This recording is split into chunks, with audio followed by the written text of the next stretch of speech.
Hello friends, this is Dr. Shruti, consultant, 39 hospitals at LB Nagar branch. Oligospermia or decreased sperm count ఎవరికి ఉంటుంది and వీళ్ళల్లో pregnancy options ఎలా ఉన్నాయి దీని గురించి మాట్లాడతాం.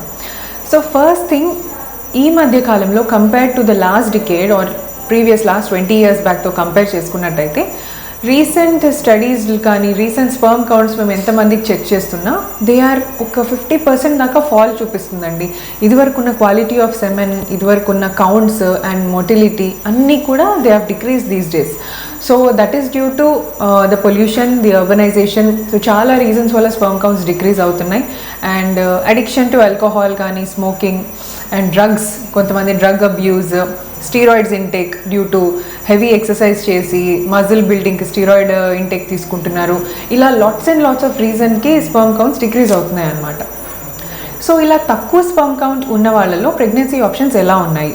సో ఫస్ట్ థింగ్, ఫీమేల్ పార్ట్నర్ని కూడా ఎవాల్యుయేట్ చేయాలండి. ఓన్లీ ఒక్కసారి స్పర్మ్ కౌంట్ తక్కువ వచ్చింది కదా అని వాళ్ళే రీజన్ అనుకోవడానికి లేదు. Once there female partner also should be evaluated. అంటే వైఫ్కి కూడా ఒక బేస్ లైన్ స్కాన్ చేసి ఎగ్ నెంబర్స్ ఎలా ఉన్నాయి, తన యూట్రస్ ఎలా ఉంది, లైనింగ్ బాగుందా లేదా, ట్యూబ్స్ బాగున్నాయా అన్నీ కూడా చెక్ చేసుకోవాలి.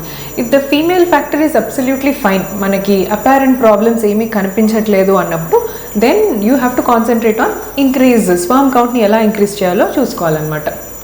సో 2 కేటగిరీస్ రీజన్స్ వల్ల స్పర్మ్ కౌంట్స్ తగ్గొచ్చండి. First category, like I just said, the reason is alcohol. So alcohol కూడా ఎంత తీసుకుంటే తగ్గుతుంది, మరి ఆల్కహాలే తీసుకోవద్దా అలా ఏం లేదండి. Alcohol is allowed in permissible limits అన్నమాట. అంటే వీక్కి ఆర్ 2 weeksకి ఒక 30 ml to 60 ml దాకా it is allowed. Binge drinking అంటే ఒకేసారి ఎక్కువ తాగేయడం, అంటే in parties or any functions ఉన్నప్పుడు ఒకేసారి ఎక్కువ ఆల్కహాల్ తాగుతుంటారు. That is called binge alcohol drinking.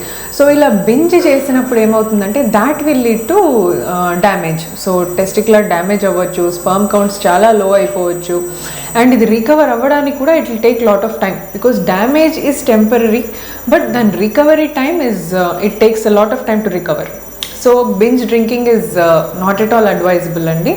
And ఇంకొకటి స్మోకింగ్ అసలు if anybody is smoking with decreased sperm count we directly ask them to quit. So స్మోకింగ్కి పర్మిసిబుల్ అమౌంట్స్ అనేది లేదు.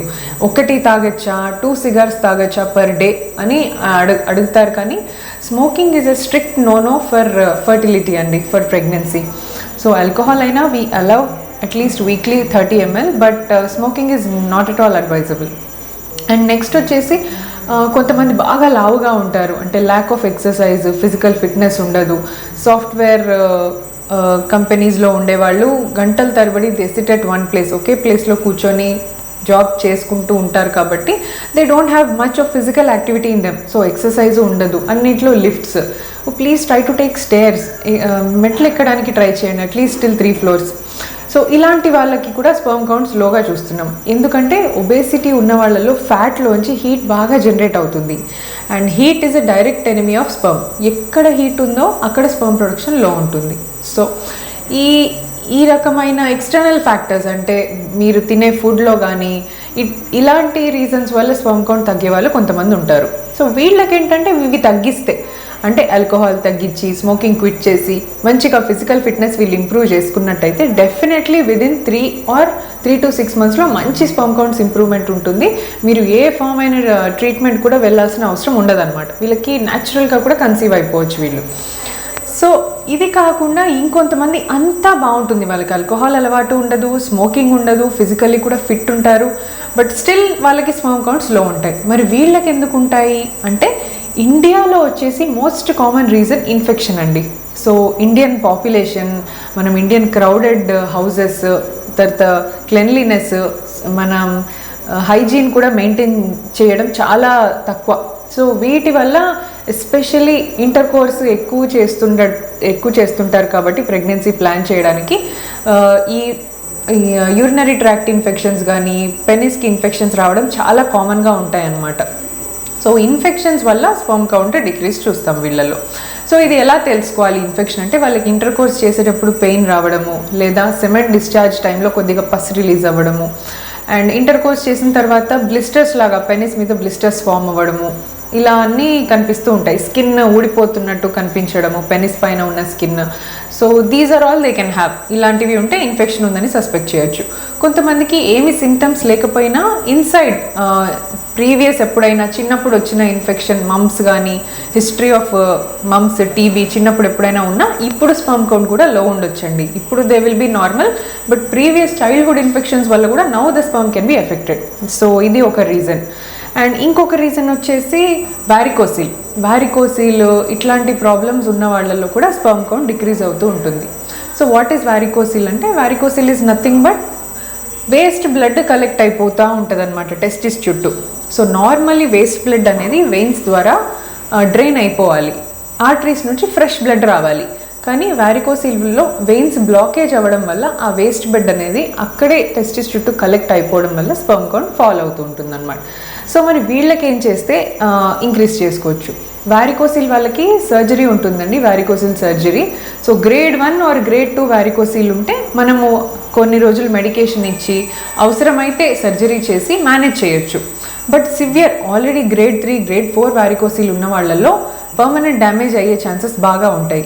Even వాళ్ళు సర్జరీ చేసుకున్నా కూడా మనకి హెల్తీ స్పర్మ్ వచ్చే అవకాశం కొద్దిగా తక్కువ. సో ఇలాంటి వాళ్ళు మేబీ ఐయుఐకో ఐవీఎఫ్కో వెళ్తే వీళ్ళకి కూడా పిల్లలు కలిగే ఛాన్స్ ఉంటుంది అనమాట. సో డిక్రీజ్ స్పర్మ్ కౌంట్స్ ఉన్నా కూడా ఈ కేటగిరీస్లో మీరు నేను చెప్పినట్టు ఫాలో చేస్తే డెఫినెట్లీ స్పర్మ్ కౌంట్ ఇంప్రూవ్ చేసుకోవచ్చండి. అండ్ ఇలా వ్యారికోసిల్ ఇన్ఫెక్షన్ ఉన్న వాళ్ళకి మనం antibiotic course and sperm increase అయ్యే మెడికేషన్స్ ఇచ్చాము అంటే వీళ్ళల్లో కూడా వితిన్ 6 months మనకి ఇంప్రూవ్మెంట్ బాగా కనిపిస్తుంది. అంత చేసినా కూడా ఇంప్రూవ్మెంట్ లేకపోతే వీ కెన్ ట్రై ఐయుఐ, అంటే మంచి క్వాలిటీ స్పర్మ్ వాళ్ళలో పస్ సెల్స్ అన్నీ తీసేసి హెల్దీ స్పర్మ్స్ని మాత్రమే సపరేట్ చేసి వైఫ్ గర్భాశయం లోపల మనము శాంపిల్ వేసేసుకోవచ్చు. సో దీంట్లో కూడా హెల్దీ స్పర్మ్ ఉంటుంది కాబట్టి ప్రెగ్నెన్సీ ఛాన్సెస్ బాగుంటాయి. ఇది ఏది వర్కౌట్ అవ్వట్లేదు, still the sperm is falling అంటే దెన్ మనం టైం వేస్ట్ చేయకుండా ఐవీఎఫ్ అనే ఆప్షన్ కూడా ఇట్స్ ఆల్వేస్ దేర్. సో ఐవీఎఫ్లో success rate is almost up to 65 to 70% count లో ఉన్న వాళ్ళకు కూడా. సో ఇలా మీ కౌంట్స్ గనక చాలా లో ఉండి అంటే less than 15 million, less than 5 million ఇంతకంటే లో ఉంటే డెఫినెట్లీ ఐవీఎఫ్కి ఆప్ట్ చేసుకోవచ్చు. So I hope oligospermia and లో స్పర్మ్ కౌంట్స్ గురించి మీకు అవసరమైన ఇన్ఫర్మేషన్ ఇచ్చాను అనుకుంటున్నాను. Thank you. 59 అంటే సంతానం, 59 అంటే సంతోషం, 59 అంటే సంతానం, 59 అంటే సంతోషం, 59 అంటేనే సంతానం, 49 అంటే సంతోషం, 59 అంటే సంతానం, 59 అంటే సంతోషం. All the best to 49 Fertility Clinic.